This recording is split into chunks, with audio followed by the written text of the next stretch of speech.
Fíjate, la evasión es, por ejemplo, la típica empresa que compra facturas, ¿no? Los gastos apócrifos, facturas apócrifas.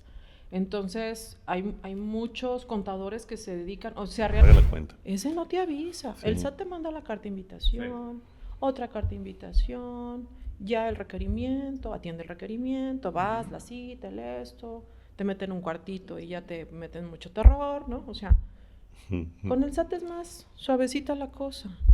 Pero el IMSS no. No, y no hemos entrado al tema del REPSE.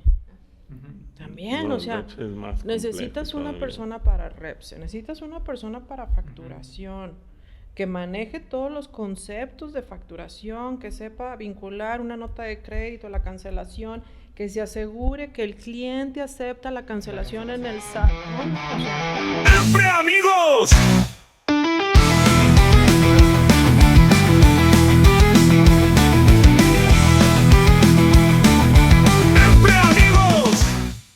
Bienvenidos a Siempre Amigos. El día de hoy nos encontramos en las instalaciones de la Cámara de Comercio de Guadalajara, en el Innovation Room, en el espacio de Go Action, y agradecemos las facilidades que nos brindan para la realización de este podcast.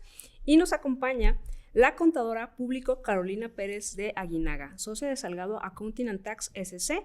Cuenta con más de 26 años de experiencia como asesora internacional, incluyendo 9 años de trayectoria en una de las Big Four de la auditoría en Guadalajara.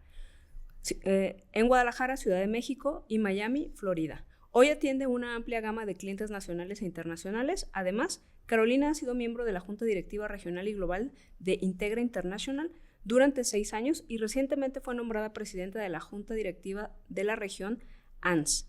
De esta organización, actualmente también es miembro del Consejo Directivo de la Cámara de Comercio de Guadalajara y de American Chamber, entre otras. Bienvenida, Carolina. Un gusto tenerte aquí. Muchas gracias, Bienvenida. Miriam. Es un honor estar aquí en cámara, que ahora sí que yo inicié mis pininos de networking en cámara, entonces le tengo mucho aprecio. No, pues bienvenida nuevamente a cámara, qué gusto que nos acompañes. Muchas Y el día de gracias, hoy tendremos el episodio Estrategia Fiscal, cómo evitar riesgos y optimizar. Y bueno, no sé si recuerdan aquel episodio, aquel comercial del SAT, donde hablaba de que cumples y te encuentras con Lolita, fallas y te enfrentas a Dolores. Pues creo que es claro que en tema fiscal más vale estar del lado correcto. Así que platícanos un poco cómo empezó tu trayectoria y qué te llevó a especializarte en ayudar a las empresas a evitar los dolores. Fíjate que es muy interesante, Raúl, porque yo empecé en una Big Four, que mucha gente no los conoce, porque normalmente estas Big Four atienden a clientes empresas muy grandes, empresas globales. Entonces es mucho by the book. O sea, ahí no entra un contexto del cómo no pago impuestos, sino el contexto es cómo no tengo problemas. O sea, eficientar tiempos, procesos, recursos, pero sin meternos en un contexto de riesgo.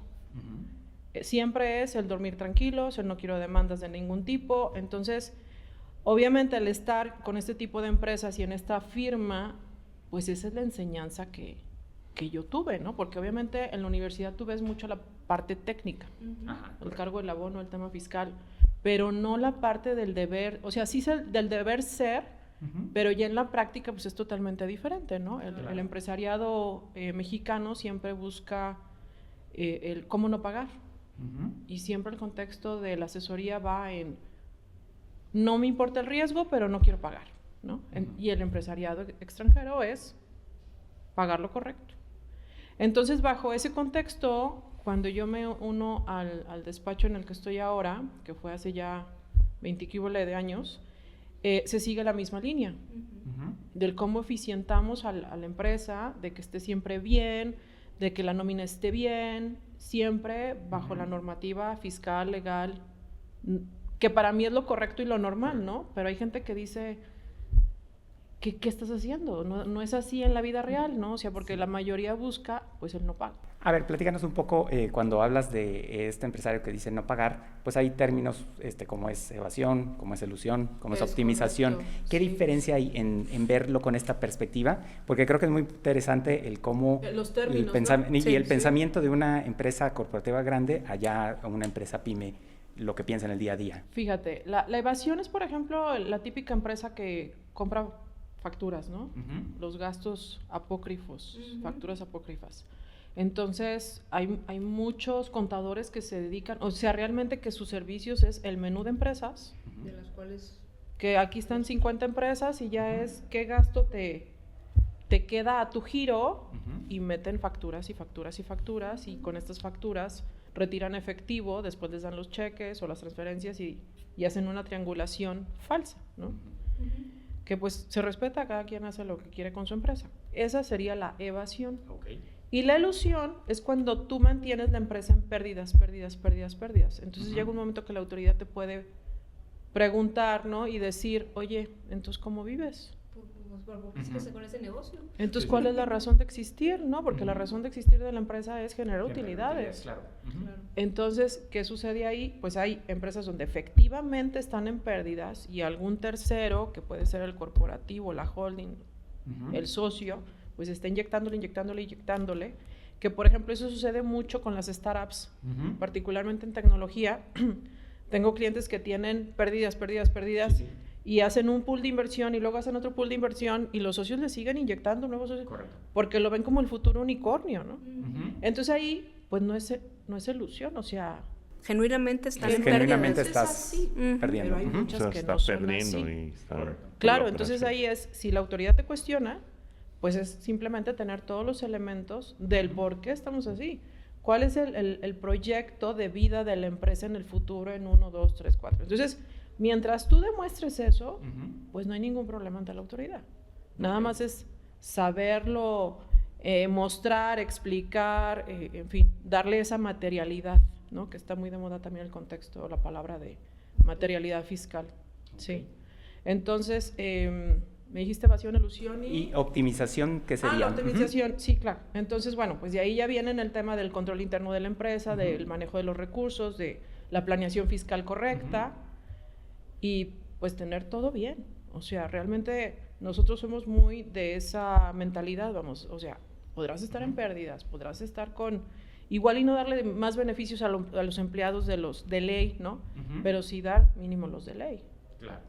Respetar eso. Claro. Cuando empiezas una empresa, pues lógicamente te acercas a un contador y el contador pues te va llevando como la parte de tus registros y te dice cuánto pagar de impuestos y demás. Sí. Vas creciendo y entra esto que le llaman estrategia fiscal.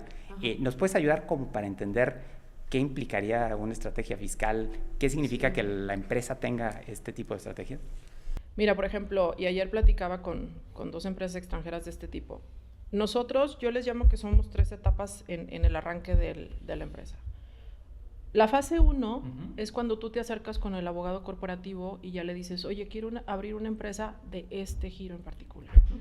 Entonces ya el abogado te dice, oye, te conviene la SA, oye, te conviene la SAPI, o sea, dependiendo del giro, ¿no? Muy interesante, o sea, inicia desde la elección de la sociedad. Sí, exactamente. Desde qué te conviene, cuántos socios, qué tipo de socios, si son empresas, si son personas físicas, porque por ejemplo en Estados Unidos tú puedes aperturar una empresa con una persona física como socio, aquí no, aquí mínimo tienen que ser 2, que pueden ser 2 extranjeros, que puede ser un mexicano y una holding de X país, o sea, pero aquí tienen que ser 2, no importa la nacionalidad.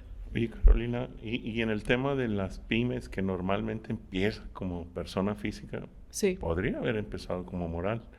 ¿Qué diferencia hay entre que inicie como persona física y moral? Esa es buena pregunta, porque la persona física, supongamos yo me doy de alta, ¿no? Y también es actividad empresarial, ahorita que es el tema de Reciclo, que antes fue RIF, también inicia con estrategia, pero ahí no necesitas al abogado. Ahí ya te vas directamente al contador. ¿Sí? Entonces, en el aspecto de la empresa, fase 1 es, bueno, ya tienes la constitución de la empresa. Y fase 2, que aquí ya entra persona física o persona moral, es, ok, ¿qué te va a aplicar? ¿Vas a pagar impuestos sobre la renta? ¿Vas a pagar IVA? ¿O vas a tener IVA a favor? ¿Los empleados cómo los vas a dar de alta? ¿Son jornadas mixtas, reducidas? ¿Qué tipo de periodo de nómina vas a tener? ¿Semanal? Porque luego viene el europeo y él quiere aplicar el mensual. A ver, no, el mensual aquí no. Tiene que ser o semanal o quincenal. O catorcenal, que el gringo es muy de catorcena, un viernes sí, un viernes no. Entonces ya, bueno, ahí es donde viene la parte de cómo vas a tener a la empresa, ¿no? O sea, la columna vertebral para ver cómo vamos a trabajar. ¿Vas a facturar a público general prácticamente, cierto nivel de clientes, o nada más le vas a facturar a la holding? Porque muchas empresas vienen a México Pues obviamente porque el costo es menor de la mano de obra. Entonces, ¿qué es lo que se factura normalmente en ese tipo de empresas? Por ejemplo, todas las desarrolladoras de software, como un Intel, como un Oracle, todas es mi nómina, mis gastos de México, o sea, de renta, de asesorías, todo el gasto de México, más un markup. Correcto. Entonces, supongamos que caen en un rango de un 9%, entonces si yo me gasté $1,000,000 en gastos de nómina, de gastos de oficina, etcétera, le voy a facturar a la holding $1,080,000, por ejemplo, ¿no? Y entonces ya la holding, con eso que transfiere a México, es con lo que va cubriendo siempre los gastos. Entonces, ante la autoridad yo puedo demostrar, para evitar la elusión fiscal, ¿no?, que yo tengo un 8% de utilidad, y ese 8% se rige con un estudio de precios. Correcto, que es lo que llaman precios de transferencia. Precios de transferencia, que ya es obligatorio.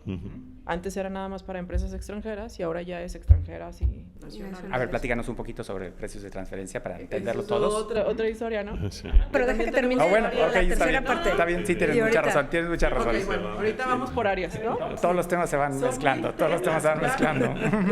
Claro, entonces ahí es como el doctor, ¿no? ¿Cuál es tu especialidad? Porque son tantos, pero bueno.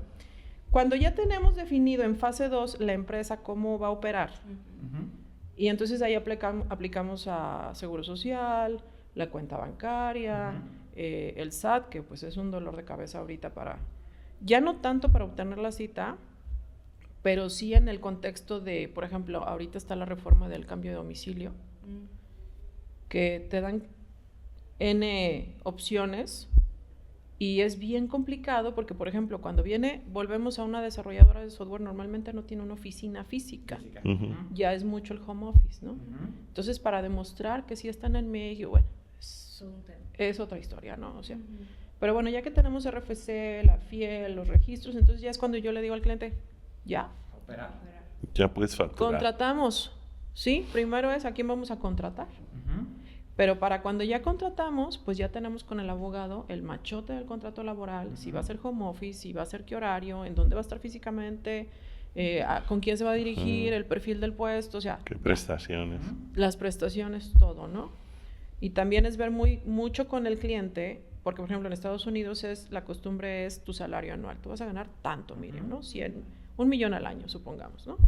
Y entonces explícale al extranjero, a ver, no, aquí no funciona así, o sea, hay que separarlo, cuánto es aguinaldo, cuánto es de salario, cuánto es de prima vacaciones, porque en Estados Unidos eso no existe.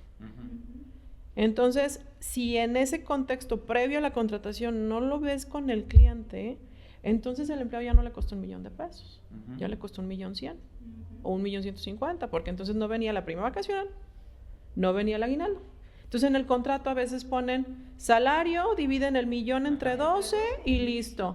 Y faltaba lo otro. Y a ver, eso que comentas es muy interesante porque tú lo estás platicando desde una óptica de una empresa americana que a lo mejor no está acostumbrado, pero yo creo que también al empresario mexicano él dice, le voy a pagar al empleado tanto, y no trae en mente que hay 42% de cargas sociales. Ahí cambia porque entonces el empresario mexicano, la costumbre es, vas a ganar 100,000 al mes, netos. A ver, espérate, ¿y los impuestos?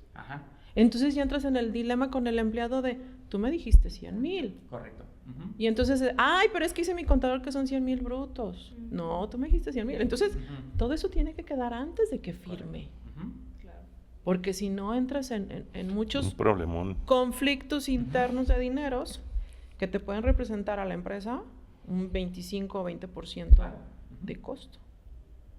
Y entonces, llámese americana, tema aguinaldos y prestaciones adicionales, o llámese mexicano. Porque he tenido de todos esos casos, ¿no? De que ya a veces ya llega la empresa americana o europea o lo que sea y ya traen al empleado. Que ya es un empleado con el que estuvieron trabajando de freelance para calar el mercado y todo 1 año o 2 años. Y entonces les transfieren desde allá y entonces ya dicen, no, pues yo ganaba tanto libre.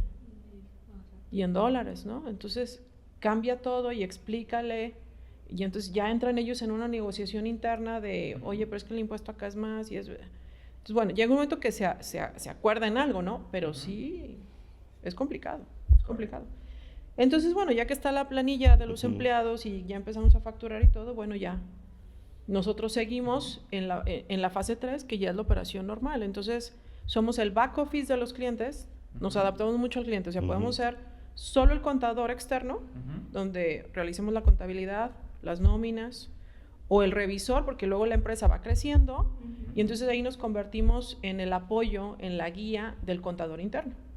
Porque normalmente lo que sucede con el contador interno es que se convierte en todólogo, en el psicólogo, en el detective, en el contador, en el administrador. Entonces, se olvidan de la parte por la cual fue contratado o contratada, ¿no? Entonces, ahí es donde nosotros llegamos y apoyamos totalmente en el tema de las reformas, ¿no? Porque a veces ni siquiera se enteran de qué cambió.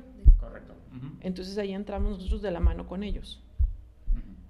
Cuando entramos directamente, no desde el inicio de la empresa, sino directamente de que ya hay una bomba y es asesorar al contador interno y a ver, vamos a solucionar así, pregúntame cualquier duda, etc. También llega un momento que dice, me van a quitar la chamba. Entonces es también a ver, venimos a apoyarte. Somos tu brazo, ¿no? O sea, vamos a trabajar, somos tu equipo. Entonces es mucho ser los socios de crecimiento de los clientes o el apoyo interno del cliente, aunque no estemos ahí físicamente. Entonces es trabajar en conjunto, hacer equipo.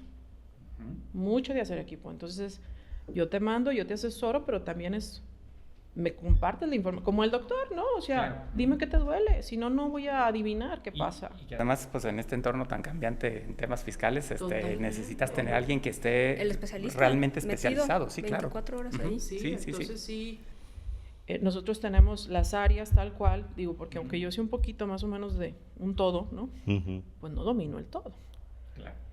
Volvemos ahora sí al tema de precios de transferencia. Cuando iniciamos también con el cliente, empezamos también con el cuestionario de, a ver, ¿qué tipo de operaciones vamos a tener en México?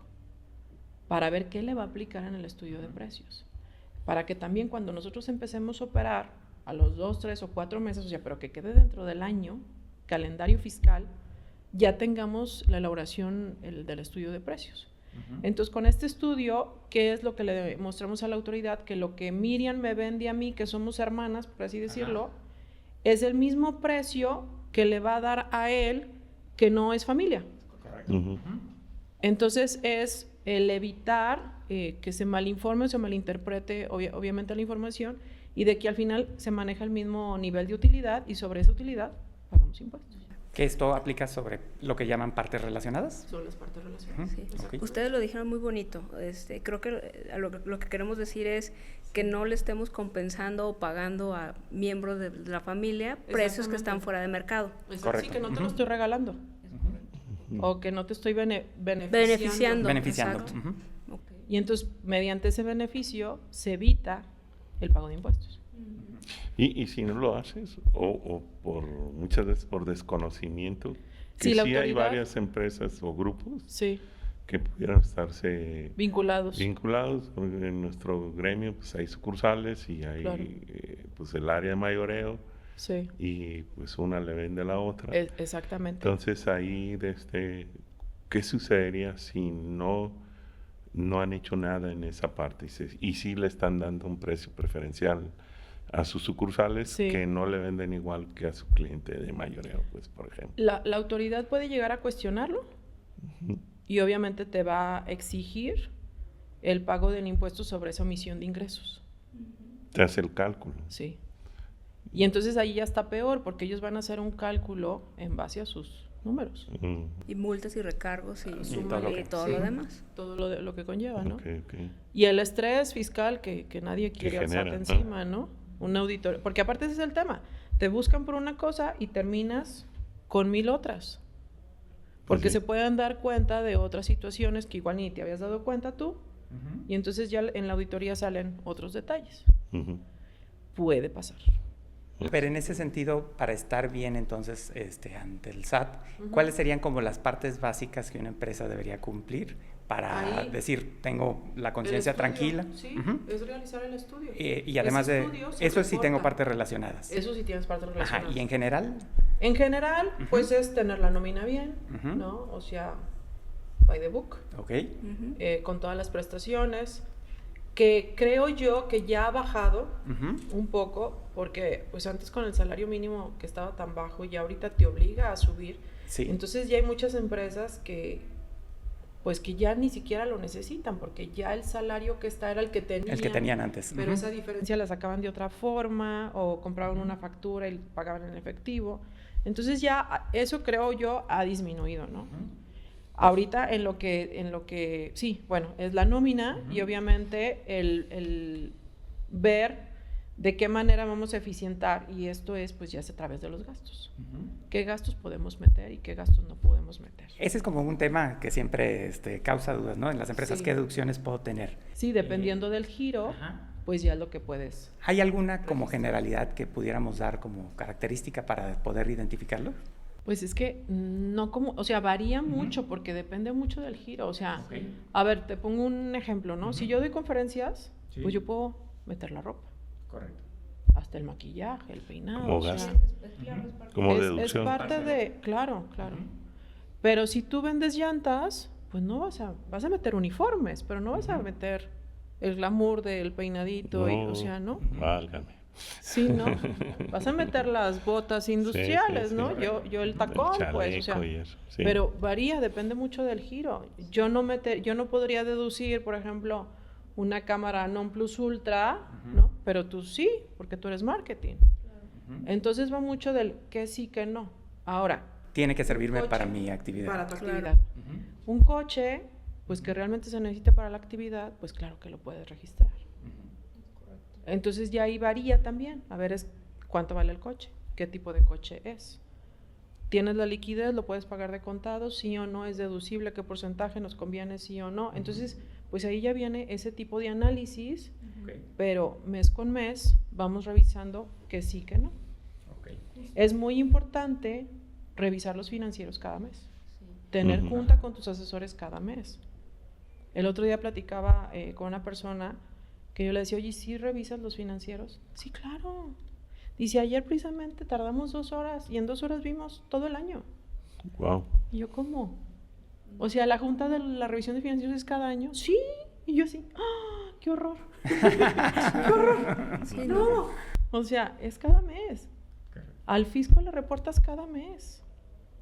Es correcto. Entonces sí, bueno, ahí es un tema cultural que poco a poco también ha ido cambiando, porque pues antes era, ¿te acuerdas de las hojas verdes, no? Pues aquí suma, resta y ya, ¿cuánto hay en el banco? Y ya, pero ahorita ya no es así. O sea, el tema de la inteligencia artificial, el tema de que el SAT ya sabe todo antes que tú, exactamente, ya la tecnología nos comió. Sí. Te da previo ya la declaración. Sí. Exactamente, ya tienen todo. Hasta hay memes, ¿no? De que el SAT te dice, págame, dime qué te debo, ¿no? Pues tú dímelo, ¿no? Pues yo te estoy viendo que me debes, pero dime cuál, ¿no? Porque ya lo sabe todo, o sea, como todo es digital, yo creo que han hecho esfuerzos para ser un poco más transparentes, ¿no? De lo que te están requiriendo, pero todavía creo que falta mucho. No tienen todavía la capacidad personal para atender todo lo que manda la inteligencia artificial. Y comprenderlo, ¿no? Sí, o sea, obviamente el algoritmo les marca, ¿no? Y te manda en automático el correo y tienes diferencias y eso. Entonces, cuando son cartas de invitación, yo lo que les digo es, ni las atiendas. O sea, es una carta de invitación que te la mandó el algoritmo. Hay quien decide si contestar. Entonces, bueno, si contestas, vamos a esperar a ver si nos contestan.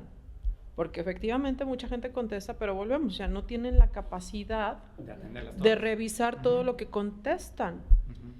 Porque les falta personal. Entonces, por ejemplo, sí creo que se ha incrementado los correos electrónicos del SAT, definitivamente. Es un terrorismo, sí. Y entonces tendríamos que contestar solo los que vienen ya con algún folio, con algún, o sea, que ya tienen como algún dígito, ya, o sea, esos ya. Las cartas de invitación normalmente son muy generales, lo que decías de me debes, cuánto me debes, o sea, dime qué te debo, ¿no? Entonces, pues son muy ambiguas, muy ambiguas, pero ya cuando vienen con un folio de, oye, yo tengo que en noviembre del 2023 emitiste CFDIs por tanto y me pagaste tanto y pues tenemos una diferencia de tanto, págame.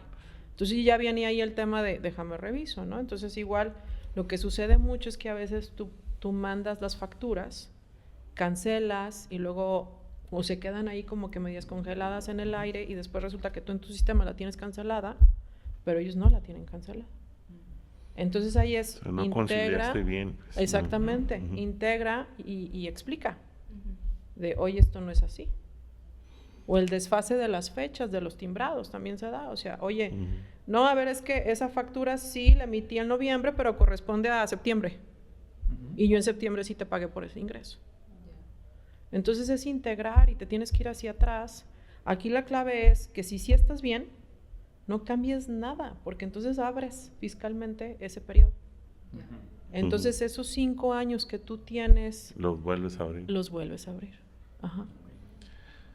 Carolina, y digo, el tema de la declaración, pues ya no es tan sencillo, no es nada más que te pongan la información ahí. Es que ya la tiene el SAT. No, sí, pero implica mucha más revisión, o sea, sobre todo para el pago de proveedores, de el flujo entre los IVAs, el tema de conciliación entre que el dato que te da el SAT, pues sí sea correcto, ya no es nada más le doy un clic. No. Y normalmente algunos ya nada más están, no es que ya está todo y ya lo doy por hecho y pago, pero no es así. No, hay que revisar. ¿Qué recomiendas en todo eso? Fíjate que hay un tema ahí sí, complejo, porque ¿no? el contador ya se convierte en un analista de datos. Exactamente. Más allá del asesor, y aparte en experto en tecnología. Claro.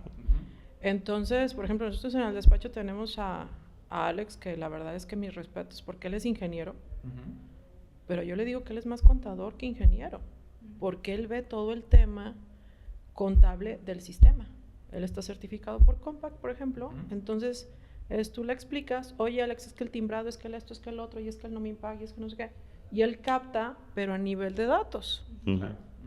Ah, no, es que en el sistema hay que hacerle así, porque él esto, porque... Entonces, bueno, te conviertes en el analista. Entonces hay muchos contadores que no revisan esa integración, porque pues te tienes que meter al Excel, por ejemplo, ¿no? Tienes que ser máster en Excel. Volvemos en análisis de bases de datos gigantescas. Entonces, tienes que hacer esos amarres ahorita, pues con los timbrados que tiene el SAT, que tengo yo. A ver, tu cliente tiene lo mismo, esas conciliaciones.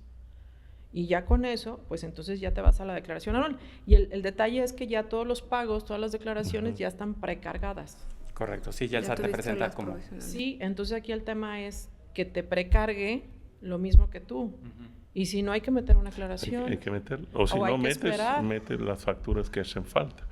Es que a veces te deja dependiendo las líneas, a veces no. Entonces, y si no, pues hay que esperar porque también el sistema del SAT pues está bien lento, pues. O sea, simplemente tú a veces presentas tu pago provisional en tiempo y la opinión de cumplimiento te aparece negativa. Entonces tienes que esperar 3 días o 5 días para revisar que realmente te aparezca positiva, porque entonces ya les aparece el pago, ¿no? Entonces, pues sí hay sus partes, pues de análisis de experiencia, ¿no? Y en temas de mecanismo de revisión que ahorita íbamos comentando, decías hay una carta de invitación, hay otras que te llega ya un requerimiento donde ya te pide la información. ¿Existe el paso en que el SAT se apersone en tu puerta y te llegue a revisar? Fíjate, ¿o ese ya es...? Ya es un caso extremo que yo nunca lo o sea, podría pasar, pero yo nunca lo he tenido con algún cliente. Yo creo que nada más una vez. Pero yo lo que le digo a todo el mundo, a ver, el SAT es el menor de los problemas en cuanto a deudos. Tú tenle miedo al IMSS. Ese sí llega te embarga la cuenta. Ese no te avisa. El SAT te manda la carta de invitación, otra carta de invitación, ya el requerimiento, atiende el requerimiento, vas, la cita, esto, te meten un cuartito y ya te meten mucho terror, ¿no? O sea, con el SAT es más suavecita la cosa. Pero el IMSS, no. Hombre. Y el Infonavit, hombre, ya te congela la cuenta. Entonces, antes también te congelaban la cuenta por el valor del adeudo. No, hombre, ahorita ya te la congelan completa. Sí. O sea, te dejan sin operar. Aunque sean 50 pesos la diferencia, ¿no? Sí, el otro día, o sea, que dices, no inventes. Me matas. ¿Cómo le pago a mi gente? ¿No? O sea, hasta el tema de la nómina. Entonces, ahí sí hay que pagar el IMSS en tiempo y forma. Porque y también tienen buzón. El IMSS tiene buzón y el Infonavit tiene buzón. Y también ya está la opinión de cumplimiento. Ya está la opinión de cumplimiento. Entonces, fíjate, también ahí exíjanle al contador la opinión de cumplimiento de todos, o sea, y las... Cada mes. Cada mes, y la revisión de los estados financieros cada mes. Porque si no se basan a presentar la declaración con lo prellenado, el financiero pues a como lo del sistema, sin una revisión, sin un análisis, sin una conciliación de saldos. Entonces a mí me llegan a veces empresas con la balanza de comprobación con cuentas en rojo. Y pues eso no debe de ser. Para nada. Y fíjate, ahorita que comentaban de la parte del IMSS, el tema de conciliación de la nómina también está bien complejo. Porque ya está ligado con el SAT. Y normalmente la aclaración te llega por el SAT de las diferencias entre ingresos y egresos y sobre todo retención del IMSS también, ¿no? o del Infonavit. O del Infonavit, donde no cuadra inclusive por centavos o pesitos. Por centavos te mandan, Y eso implica dentro del IMSS pues un acumulado de diferencia que eso te puede llevar a un tema donde te puede inclusive pues congelar la cuenta, ¿no? Sí. Pero sí, no está tan sencilla ya como y aparte antes. sabes que el IMSS también pues va cambiando de sistemas, como igual nosotros, ¿no? De softwares, de tecnologías, y entonces a veces esas interfaces no las hacen bien. Entonces a veces te mandan un requerimiento de hace 6 años. Entonces dicen, oye, sí pagué, o sea, yo no debo nada, pues demuéstrame. Entonces el IMSS se aferra y te tiene ahí con un pendientito, ¿no? Entonces, y generando cargos y cargos. Sí, o sea, hace poco con un cliente estábamos con el proceso de la liquidación de la empresa, ya no había nada, y entonces uno de los requerimientos es pues que todo esté cerrado, ¿no? Entonces no podíamos cerrar el registro del IMSS porque había un pendiente, pues, ¿no? Y entonces es que no hay nada, en esa fecha no había nada, o sea, pues me debes, ¿pero qué te debo? Pues me debes, y de ahí no lo sacabas, ¿no? Entonces fue meter una aclaración, lo otro, aquello, pero te tardas meses y meses y meses y meses. Tardamos como 1 año y medio en que nos quitaran ese detallito y ya poder hacer la liquidación. Wow. Sí, es que por ejemplo en el software del sistema del SAT, o sea, es una licitación y generalmente por cada sexenio o cada gobierno licitan un proveedor que es el responsable de todo el tema de sistemas. Entonces no sé si han dado cuenta que estamos en un periodo y el sistema funciona de una manera y lo digo porque luego es un sistema tan grande, meter otro equipo, meter otros programadores, la documentación, respaldar los datos, servidores, etcétera, etcétera, y hacer esos cambios cada cierto tiempo es una cosa colosal, como lo están haciendo ahorita. Es una locura y hay errores. Y hay errores, espero que no nos toque, pero fíjate, es el cambio de plataforma, ¿no? Que acaba de pasar, Sí, en enero creo que fue que cancelaron millones y millones de los sellos para poder facturar. Y fueron muchísimas empresas, ¿no? Yo tuve clientes que así que, ¿qué están haciendo? Pero, pues, a ver, espérate, déjame ver. Entonces, a ver, no eres la única. Entonces ya en los chats te das cuenta que es en todos lados, ¿no? Sí, y que hoy sin el sello digital no puedes operar, porque no puedes facturar. Te cierran el negocio, o sea, hace poco, o sea, como que cada mes hay algo, ¿no? El mes pasado fue el tema de las opiniones de cumplimiento. No las podía sacar. Y las que podía sacar estaban negativas y dices, oye, no debo nada, necesito la opinión de cumplimiento, porque esto, porque el trámite, porque el proveedor, porque no sé qué. Sí, hoy hay muchos proveedores que te piden esa opinión de cumplimiento para poder tener relación con ellos. Todos. Entonces, justo porque ya te dicen, oye, consciente o inconscientemente, si tú tienes operaciones con alguien que aparece en la lista, ya tú también ya vas a tener. Claro. Entonces, fíjate. Y si estás positivo, pues das la certeza, ¿no? Claro. Das más certeza, pero aparte, pues le ahorras el trabajo al SAT, donde termina siendo el detective también. Claro. El revisor con tu proveedor. Sí, tu proveedor te audita. Sí, claro. Terminas auditando a todo el mundo. También. Ahorita recordé que, por ejemplo, yo cuando abrí la empresa no tenía ni idea, ¿no? O sea, yo sabía que necesitaba facturar porque no me acuerdo quién cliente me necesitaba te pide factura. Y por hacer del destino dije, no, yo sí quiero una empresa. Yo no quiero empezar como persona física. Yo luego me fui a la empresa. Sí. Pero fue el acta, o sea, el contador me dijo, yo tengo un amigo notario que te haga el acta. Pregúntenme en esa fecha si me fijé en el objeto social, si me fijé en temas de socio, no, literalmente era un machote así de una acta. Y en su momento dijeron, ¿y qué vas a hacer? No, pues voy a hacer, entonces, que logo, que páginas web y que todo esto y que no sé qué. Dijeron, pues yo creo que te conviene tal régimen, ¿no? O sea, una SC. Digo, al final no estuvo tan mal, ¿verdad? Para ciertas cosas. Servicios. Servicios. Y ya, salió el acta y todo muy bien, que el sello y todo. Y me acuerdo que en el SAT, en ese entonces, hace mucho tiempo, lo más así parecido que fuera la actividad era servicios computacionales. Ese es otro tema, porque claro. Lo que los giros. No, pues bueno, prácticamente parece era nuevo en ese momento. Prácticamente parece que... Pero no te creas, pasaron años hasta que incluyeran temas de marketing digital, programación, desarrollo, y justamente el contador se tiene que ir actualizando, o sea, tu estrategia fiscal se tiene que ir actualizando, o sea, lo que te funcionó al inicio no te va a funcionar más adelante y te tienes que ir adaptando con la ley, porque al final si no estás bien ahí, pues no vas a operar. Y luego yo he conocido algunos empresarios que luego dicen, no, mi contador es bien bueno, todo me pasa, a todo me dice que sí, no, todo me deja, todo me soluciona. Y yo así como que, chécale, o sea, porque también...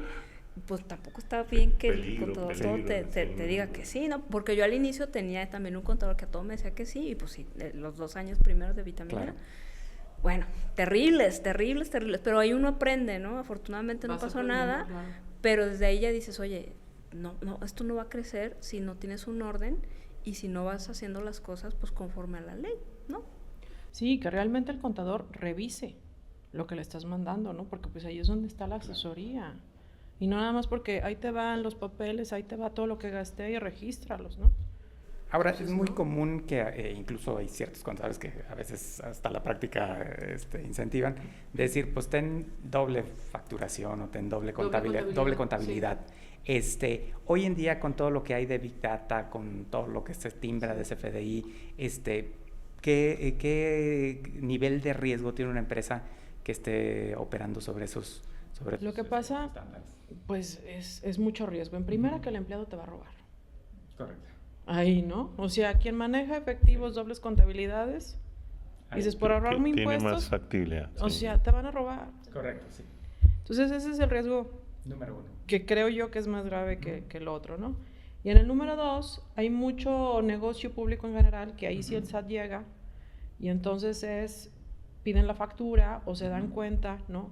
Hacen amarres a veces, y entonces un restaurante, por ejemplo, normalmente declaran la mitad, entonces lo que paga el cliente en efectivo, a veces no lo reportan, ¿no? Una que vende en partes de fontanería, refacciones, que es público en general, pues también hay mucho que no se reporta. Pero entonces ya ahí entras en otros contextos, manejan el efectivo, no se reporta, doble contabilidad, ¿no? Y los inventarios. ¿Cómo luego los amarras? ¿Cómo sacas el inventario?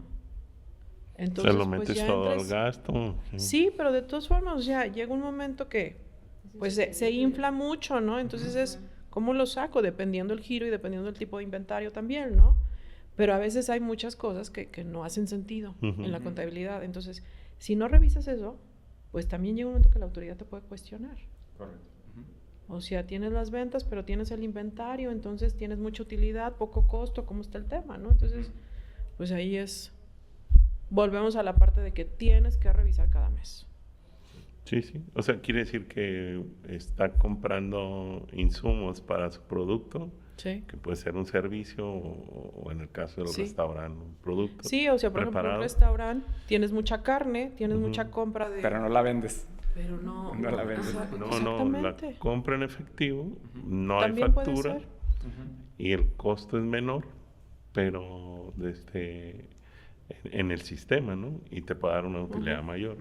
Igual puede ser al revés, ¿no? Al revés. Que facture de más el proveedor, porque pues muchos no le piden factura y le dé más carne que la que consumen, ¿no? Entonces son varias formas, ¿no? Sí, es que uno es la doble contabilidad y otro es el desorden interno. Exactamente. Yo compré un boiler, ¿no? Para mi casa, tu casa. Compré un boiler que se me descompone el mes pasado. Me dan la factura y todo el rollo, perfecto. Van, me lo instalan, me dice el fontanero, oye, no quedó, hay que cambiarlo. Es muy chico, necesitamos algo más grande. Y yo, ok. Lo regresa y me dice, paga la diferencia. Y yo, ok, pago la diferencia. Oye, pues hazme la factura por el correcto y bla, bla, o sea, toda la corrección, ¿no? Me dice, oye, no puedo. Te facturo tubos. ¿Cómo tubos? Sí, pues te facturo tornillos o algo, pues para que lo deduzcas, pero es que ya no te puedo facturar ese boiler. Y no te puedo cancelar lo que ya te facturo. Ok, dije, a mí me da igual, ¿no? Factúrame la diferencia y Además el problema es el negocio, ¿no? Sí, o sea, pero ahí entonces ya volvemos al tema de los inventarios, ¿no? ¿Cómo vas a sacar en el inventario ese boiler? Pero a ver, aparte, ahí hay un tema que luego se pierde de vista y es que cumplir pues también te abre oportunidades, porque eso a lo mejor pues contigo pues era un boiler para tu casa y no tuvo mayor afectación. Sí, ¿no? Pero luego a lo mejor en una transacción entre empresas pues dices, oye, este proveedor no es confiable y no está documentado. O muchas veces si tienes esta doble contabilidad y no tienes todos tus ingresos, a la hora que quieres pedir un crédito al banco, pues estás limitado porque tus ventas fiscales que vas a presentar de tu declaración pues son menores y no son las que realmente estás teniendo, pero ¿cómo les demuestras que sí las tienes? Entonces, esa parte creo que también... Sí, para un crédito claro que te va a afectar muchísimo. Claro, sí. Muchísimo. Y también hay proveedores que les exigen a los clientes sus financieros. Correcto. Entonces, no me los das, no, es que es confidencialidad, porque no me autorizan, por lo que sea, ¿no? Pues no estoy al crédito. Hay muchos que ya están así, muchísimos. Y entonces aparte te piden pues lo mismo, ¿no? Las opiniones de cumplimiento, a veces que estén firmados por el auditor, etcétera, etcétera, etcétera. Sí. Entonces sí, o sea, al final el camino es cómo quieres trabajar y cómo quieres dormir. Correcto. Claro, ¿qué tan tranquilo quieres dormir? Sí, porque me decía un amigo hace años, oye amiga, ¿conoces a fulanito? Y yo, sí. Está millonario. Y yo, sí. Es que si tú hicieras lo mismo que él, porque él vende estrategias de nómina. Oye, con tanta gente que conoces, imagínate, estarías multimillonaria. Y yo, amigo, pero yo quiero dormir tranquila. O sea, yo no le voy a enviar a mis amigos problemas. Claro. O sea, no. No. Quieres seguir teniendo amigos. Claro. Pues imagínate. Ahorita que comentas lo de nómina, porque digo, muchas veces cuando estamos comentando el tema de nómina se nos hace bien fácil esa parte de combinar los dos sueldos. ¿Qué es lo que sucede cuando haces eso? O sea, ahorita el tema de estrategia fiscal, digo, ya está tipificado como un delito ya también penal. Eso, sí. O sea, realmente lo hablas y ya es algo, se platica de otra forma como trabajar la parte fiscal. Pero en el caso de la nómina, que es muy complejo, sí, que podría ser lo más costoso, ¿Qué le puede pasar a alguien que esté ahorita en este momento haciendo eso? Mira, hay dos contextos. Uno es para el empleado. Ajá. Obviamente para el empleado está registrado bajo un salario menor. Sí. Entonces para temas menos prestaciones. Sí, para temas de acumulación o registros ante el IMSS, llámese semanas cotizadas o llámese promedios salariales para su pensión, dependiendo la edad, pues obviamente eso le afecta. Menos ahorro, menos todo. Menos todo, ese es uno. Y en la parte de la empresa, pues aquí el tema es cómo retiran ese dinero de la empresa, porque pues va a ser vía una factura o con los efectivos que no reportaron, ¿no? Dentro de las ventas. Okay. Entonces ahí entras en otros riesgos, pues, del manejo del efectivo y del qué factura metiste para retirar el efectivo. Entonces, esa factura, con el paso del tiempo, a ver, con el tema de tecnología que tenemos ya, o sea, con el paso del tiempo el SAT te lo puede requerir. Y entonces es todo lo que tú gastaste en ese tipo, en esos proveedores, te lo pueden cuestionar y entonces ya entra de autocorrígete, te va a llegar el correo, ¿no? Autocorrígete, te invitamos a que revises y te Entonces, bueno, dices, es carta de invitación, pero si tú ya sabes que hay un algo, te va a llegar el requerimiento. O sea, el problema es que te llegue la carta y que estés mal. Y que sabes que, que sabes que estás mal. Ajá, sí, correcto. Entonces, te llega el autocorrígete, pues sí, te llega... Entonces llega un momento que, pues, te va a llegar y me debes tanto. Hay varias... Con multas y actualización y recargos. Hay varias como partes legales que algunos decían, bueno, lo hago a través de una AC, a través del código tal, de tal ley, donde pues yo pago las prestaciones de incentivos, bonos, y lo hago a través de esta asociación. Y luego está el tema de que sí queda legal o no es legal. Se vuelve como parte de una simulación. Es que esa simulación... sí hay esas partes que sí son legales. No, es que no son legales, pero el problema es que la persona que te lo propone es tan buen vendedor o vendedora que te convence. Que te convence, claro. Y aquí en el artículo, mira, dice y que no sé qué. A ver, ¿y el IMSS? ¿En el IMSS pasa? O si ese bono de X, Y, Z, o el pago del curso vía el sindicato, ¿el IMSS lo acepta? Si el IMSS no lo acepta, es no deducible. Entonces, en ISR luego te salen con artículos y todo, y que el bono, que el esto, que el aquello, que el... Ok, pero a ver, es nómina, va por IMSS primero. Entonces, si no pasa por IMSS, no pasa por ISR, y si no pasa por ISR, pues el IVA tampoco es deducible. ¿Sí? Entonces, o sea... Es una cadenita, al final terminas con una bola de nieve. Sí, entonces lo que te ahorraste hace 3 años, supongamos que es el 1,000,000, ¿no? Que metiste en esa forma, y el SAT te lo requiere ahorita, con actualización, recargos, ¿verdad? Se va a 2 millones. Entonces, sí, y aparte, el estrés, ¿no? Porque te vas al hospital del ataque cardíaco que tienes ahí todo. ¿Y lo tipifican igual como estrategia fiscal o no? El tema del cómo lo tipifican o no entra cuando ya entras en juicio, cuando ya la omisión es... o sea, es muy grave. Primero es el autocorrígete. Si te autocorriges, pues, ¿no? Pues ya abres periodo, modificas, arrastras saldos y ya te autocorregiste y regresaste a los 5 años. Pagaste lo que traías. O sea, cuando te dices autocorrígete es desde que tú sabes que lo empezaste a hacer hasta ahorita, corrígete. Sí, oye, me corregí ahorita que me llegó la carga, a partir de ahorita ya lo voy a hacer bien. Ya. Presentas las correcciones y entonces ya cuando tienes el requerimiento contestas de ya me autocorregí. Y es diferente porque ahí solo hay actualizaciones, ¿no? Exactamente. Evitas las multas. Evitas la auditoría, evitas mucho, sí, ¿no? Sí. O evitas también el tema de la corrupción, porque luego lo que pasa es que cuando ya llegan a tu empresa es, oye, pues nos podemos arreglar, ¿no? Correcto. Que también obviamente sucede. Entonces ya ahí entra el factor ética del empresario de cómo quieres manejarlo. Porque igual y sí te arreglas, igual y en ese momento se soluciona. Pero el problema va a seguir ahí. Pero donde cambien a esa persona, va a regresar el problema, ¿no? El riesgo patear la pelota nada más un poquito. Exactamente, adelante, ¿no? exactamente.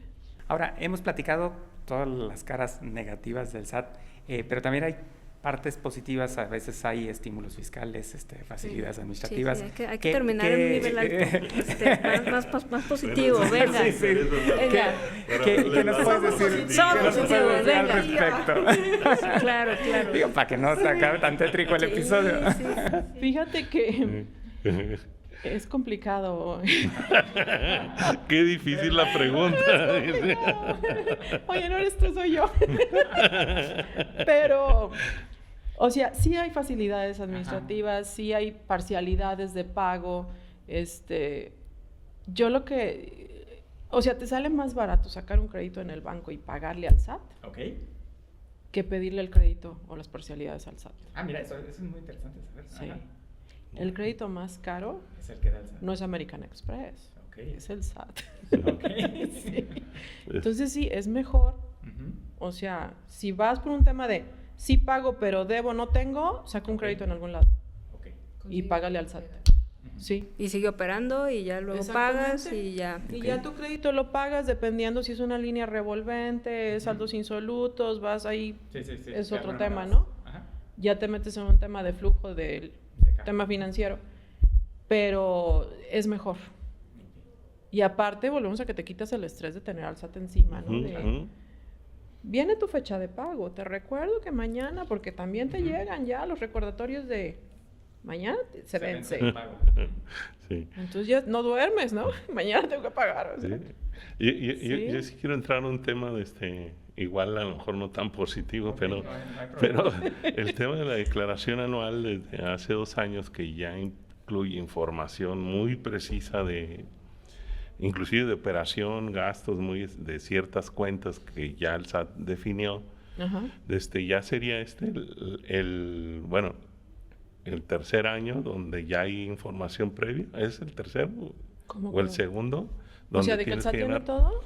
De que ya tú le pusiste la información en los formularios donde va con notas y todo eso de cada una de las cuentas, ¿no? ¿Te refieres a la contabilidad electrónica? A la declaración anual. La declaración, bueno, siempre el tema de que es automático ya tiene muchísimos años. No, sí, pero ya hace 2 años atrás tú iniciaste ya con las cuentas a colocarle ciertos comentarios sobre por qué el saldo está así, ¿no? Okay. Entonces ya tienes, el año pasado fue el primero donde pues ya si hay una diferencia significativa, pues tienes que dar una respuesta congruente.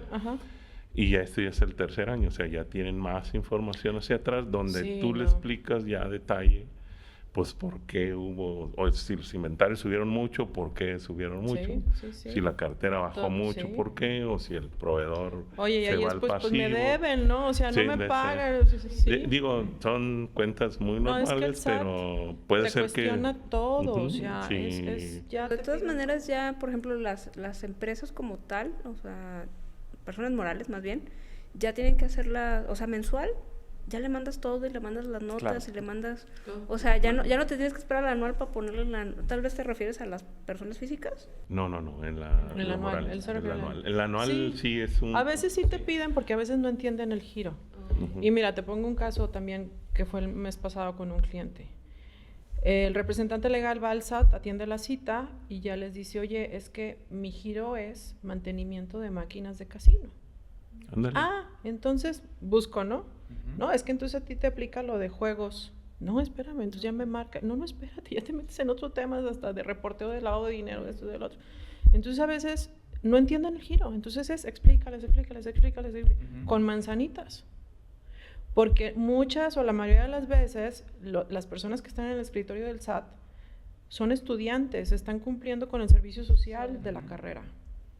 Entonces, su criterio es natural, muy limitado, ¿no? Sí, es natural, pues que no saben. Entonces, con manzanitas. Sí, escucharon, casino, juegos. Sí. ¿No? Sí, correcto. Alcohol, bar. Sí, entonces, ¿no? Entonces ahí volvemos a la asesoría, ¿no? Porque si ya te meten en un giro que no es, luego es en lo que lo quitas, ya te obligó en ese momento de todas formas al reporteo de ese giro. Sí, entonces es mucho explicar, sí, o sea... Con otro cliente nos pasaba también de que venden, desarrollan software aquí, entonces le explicas al SAT, oye, estoy solicitando el IVA de regreso, el IVA a favor, ¿no? Entonces aplicas y todo, porque mi servicio es de exportación. Entonces, no, pero ¿qué venden? Y así, entonces ya le explicas todo y demuéstrame hasta con la IP, o sea, con los servidores, que tú lo mandas al extranjero. Si no, tienes que pagar IVA. Entonces volvemos, te metes en temas de tecnología, de datos, que no es tu... Entonces ya apóyame aquí, allá, o sea, pero explícales y demuéstrales que sí funciona así. Sí, se vuelve un tema complejo. Sí, y justo la carga administrativa para las pymes de poder llevar todo esto en regla cada vez más pesada. Son horas y horas y horas. No, y no hemos entrado al tema del REPSE. También, o sea, necesitas una persona para REPSE, necesitas una persona para facturación, que maneje todos los conceptos de facturación, que sepa vincular una nota de crédito, la cancelación, que se asegure que el cliente acepta la cancelación en el SAT. No, o sea... Para nuestros escuchas, ¿qué es el REPSE? Híjole, el REPSE es el registro, es un tema que empezó, si no me equivoco, hace 2 años, que es obligatorio para las empresas que dan servicios especializados. Y el ejemplo sencillo es la empresa de servicios de vigilancia o la de servicios de limpieza. Entonces, si tú contratas ese tipo de servicios, tú lo tienes que reportar y la empresa que da esos servicios también. O sea, el que contrata, entonces tienes que reportar los contratos, qué personas fueron, todo. Para que no te requieran y obviamente para que le des esa materialidad a ese gasto. Y eso surge por el tema del outsourcing, ¿no? El cambio que hicieron. Prohíben, y entonces de lo que no puedes prohibir como tal, pues entonces es lo que entra en el REPSE. O sea, para justificar el tema de que sí necesitas ese outsourcing. O de sea, esos servicios especializados. Si en tu objeto social dice que reparas computadoras, pues no puedes subcontratar al técnico que repara computadoras. Lo tienes que tener tú, dado de alta directo, y ya, oye, necesito vigilar las computadoras, no me dedico a la vigilancia, eso no es... Contratas a otro, correcto. A otro, y entonces ahí es donde aplica. Pero también sucede en los grupos. Ya ves que hay un corporativo y tienes sucursales, tienes tu área de sistemas, tu tecnología, de contabilidad, de cuentas por pagar, cuentas por cobrar, y ellos están probable en muchas empresas, inclusive en otra empresa diferente a la del grupo. Entonces ellos tienen que ser REPSE para los demás y cobrarle el servicio que digamos que se puede, pero tienes que cubrir con toda la normativa, que es lo del contrato, que las ambas partes declaren y todo eso, pues es tiempo, trámite y... No, te metes en un contexto, lo que tú decías, administrativo muy complejo. Sí, para cubrir todas las áreas, y luego no hemos mencionado también recursos humanos, ¿no? Sí. Que tengas todo el expediente laboral completo, porque también si te llega una revisión de la Secretaría del Trabajo, es otro dolor de cabeza. Entonces es integra, demuestra, ten todos los recibos firmados, porque luego dicen, no, es que laboralmente, pues con que tú demuestres el pago de la nómina con la transferencia. Sí, pero en la práctica te piden el recibo. Sí, la Secretaría del Trabajo pide el recibo. Sí. Entonces es, oye, pero mis empleados están en todo México. Están remotos, pues a mí me traen los firmados, o sea, hazle como quieras. Entonces, los registros de entrada, de salida, o sea, necesitas también otra persona que esté atendiendo toda esa parte de cumplimiento laboral. Y aunque los tengas biométricos y que la huella y que el iris y tienes que firmar todavía. Sí, tener los expedientes actualizados, porque pues también se da que lo dejas en el olvido, ¿no? La norma 35, que des capacitación a tu gente, que tengas los registros de esas capacitaciones. La actualización de las encuestas. También. En tu experiencia, Carolina, ¿cuándo es o qué es lo más común que te llega a ti una empresa que te dice... Porque a veces pedimos ayuda ya cuando traemos temas. Ya cuando hay problemas, cuando decimos, ay, como que debí o me acerco. ¿Cuáles son como los típicos problemas por los que ya una empresa se mueve a buscar asesoría? Mira, la mayoría es que depende. Si es extranjero, si es nacional, ¿no? Si es nacional, el común denominador es, me llegó un requerimiento o traigo esta auditoría o el contador me dijo y ya me di cuenta que no es cierto. Entonces sucede mucho eso porque en la práctica mucho contador no se involucra realmente en la actualización. Entonces sigue trabajando como hace 20 años, ¿no? Entonces ya no es así. Entonces ya llegan con ciertos problemas, entonces ahí es pues corregir, reportar y ponerlos en la línea del deber ser. Sí, entonces, y en el extranjero a veces lo que sucede es que no les asesoraron bien en la parte de la nómina, o simplemente igual están bien asesorados, pero les llega un requerimiento. Y necesitan a alguien local que Y entonces ya les da desconfianza. Es que mi contador está haciendo mal las cosas. Y igual y no lo está haciendo mal, igual lo está haciendo bien, pero le llegó el requerimiento. ¿No? Entonces el SAT también a veces manda por mandar, o sea, a ver si pega, ¿no? Entonces a veces sí, a veces el extranjero, normalmente el extranjero no cambia de proveedor mientras todo esté bien, o sea, es muy, muy corporativo. O cambian de contador porque, oye, mi cierre me lo tienen que mandar el 8 y me lo mandan el 16 o el 20. Entonces, con el corporativo, con el extranjero es muy fechas. Repórtame en tiempo y en forma. Entonces, la mayoría de los contadores no trabajan así. Entonces, el extranjero, mientras tú le cumplas con eso, todo está bien. Problema. Y ahí lo tienes, o sea, es tu cliente siempre, ¿no? Tenemos clientes nosotros desde hace 20 años, ¿no? De cuando recién iniciamos, por ejemplo, tenemos un grupo que es alemán y ellos reportan en bolsa. Entonces pues el precierre se manda el día 5 a Nueva York, se va, viene, se revisa, se aprueba, y ya después el 8 se va a Alemania. Y ya ellos, a más tardar el día 10, ya reportaron por temas de bolsa. Entonces, ese timing es lo que el extranjero valora. Entonces, es diferente, ¿no? Te pueden llegar de 1000 situaciones. Pero típicamente esos serían los casos. Sí, los casos. Eso sería. Y ahorita que mencionas empresas extranjeras, a ver, un tema, hablando de temas internacionales, pues ya lo habías tocado, precios de transferencia. Sí. Está el tema de doble tributación también, sí. Cómo controlar. Pero también viene pues esta tendencia de empresas digitales, que tú, Miriam, las de saber muy bien, sí. En donde pues puedes estar aquí, pero prestas servicios acá. Y ¿tú ves algún cambio a futuro en los esquemas de tributación globales como para tratar de amarrar estas empresas? Porque, no sé, por ejemplo, Google, que ofrece servicios de publicidad, pues tributa en Estados Unidos, ¿en dónde tributa? Sí. Digo, obviamente el tema de la doble tributación, el objetivo es evitarlo, y hay tratados. México prácticamente tiene casi con todo el mundo los tratados. El punto es que fiscalmente ya no, o sea, ahí no hay frontera, ahí no hay muro, ahí no hay nada, ¿no? O sea, si tú, Raúl, recibes un ingreso en Suiza, el SAT lo va a saber. Okay. Y entonces el SAT va a llegar con un requerimiento y te va a decir, oye, ¿ese dinero qué onda? ¿Pago impuestos o no pago impuestos? Demuéstramelo. Y entonces los organismos de recaudación, llámese SAT, IRS o etcétera, ellos se comunican. Entonces ahí no hay frontera. Lo que sí vino a traer, por ejemplo, creo yo, la pandemia, que si bien ya existía, pero ya explotó el tema del home office, ¿no?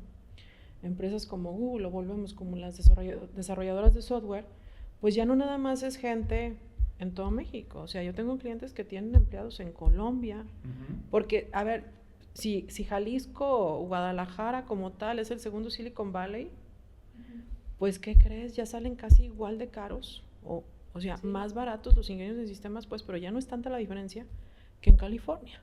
Oh. Entonces, ¿qué está sucediendo? Agarro uno de California. Contrato en Colombia. Colombia. Argentina, Uruguay.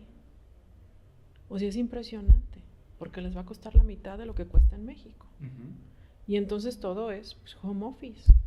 Entonces hay empresas también que nacen a raíz de esto, que es yo te vendo el servicio le mando a Miriam en Uruguay la computadora, y ya con todo el desarrollo de tu empresa, con la red, el user, el password, todo, le doy la capacitación y le mando la computadora hasta allá. Entonces, y ya yo te cobro en Estados Unidos, ¿no? Pero tú tienes a tu empleada en Colombia.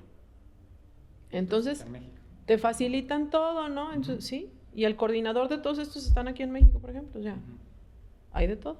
Sí, son nuevos modelos que se han desarrollado. Y también, ¿qué opinas? También a raíz de la pandemia, el tema de los criptoactivos, todavía eso sigue fuera del radar. No, sí. Mira, para mí el tema de las criptos no me gusta. Es una especulación tremenda. No soy partidaria de las criptos. Hay gente que sí, que le invierte y que se enamora y todos los días están checando, subió, bajó. El domingo fui a la Gran Plaza, yo no sabía, hay una máquina donde compras. Sí, entonces no soy fan. Me considero ignorante y aparte no quiero aprender. Pero al final un cripto termina en el banco, ¿no? O sea, porque al final pues lo tienes que convertir a pesos, a dólares, y va a terminar en el... Bueno, solo que te lo gastas. O sea, si te lo gastas entre cripto, pues ahí solo que te lo gastas entre cripto, sí. Por ejemplo, ahí, oye, ya está el cajero. Pues ya sí hay cajero. ¿Tú crees que para poner el cajero en la Gran Plaza no hay ojos ahí para saber que estás haciendo esa transferencia. De hecho, hasta el cajero tiene cámara, hay uno ahí, hay varios pues. También a mí me llamó la atención, porque ya cuando materializas el tema del cripto, ahí ya lo metes a una moneda de uso corriente, ahí aplica, es un ingreso. Sí, claro. Y tiene que estar fiscalizado. Claro, y si no tienes asesoría y tú dices, no, es que viene de cripto y me lo gasto acá, no, o sea, no es dinero Monopoly que lo traes a la realidad y entonces ya aplica bueno, todas las reglas fiscales. Me refiero a que a una moneda de curso corriente, entonces aplica la regla fiscal y también te tienes que pagar impuestos. Sí, eso sí, pagar impuestos. Tuviste ganancias o pérdidas o algo, pero ya lo metes en un sistema que está regulado, tal vez un sistema que ahorita sigue descentralizado y no está tan... Todavía está muy al aire, o sea, ese es el detalle.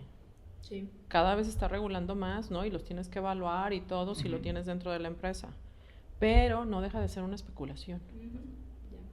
Digo, y si te sobran los dineros, pues inviértelo en lo que quieras, ¿no? Pero es una especulación. Sí, pero no metas todo tu capital a cripto, ¿no? O sea, no. Porque imagínate donde baje, que ya ha pasado también, pues como la bolsa, o sea, es la misma, ¿no? Entonces sí, no soy fan. Pues ha sido fabuloso tenerte el día de hoy con nosotros, la verdad es que nos dejas muchísimos aprendizajes, creo que enseñanzas muy valiosas. Es mi tema, ¿no? Ahora sí que cada quien se apasiona con sus temas. Claro. Y pues para que te apasiones más, un último consejo que quieras dar a nuestra audiencia.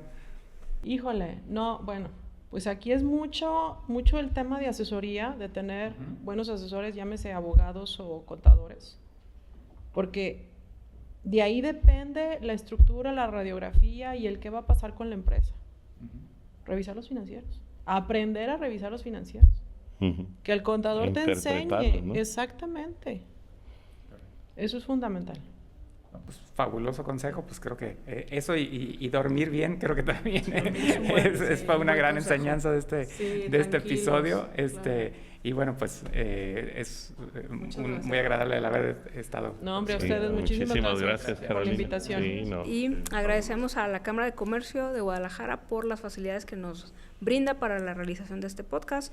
Visítenla en su página web, acérquense a formar parte de esta comunidad de empresarios y nos vemos en la próxima ocasión. Y recuerden que también en Cámara de Comercio les pueden ofrecer asesoría fiscal para que puedan participar y pues estar mejor informados y tener pues mayores herramientas para tener bien cuidado su negocio. No se les olvide dar like en este episodio, eso nos ayuda para que se replique con otros empresarios este contenido. Muchísimas gracias, Carolina. Gracias. Un gusto.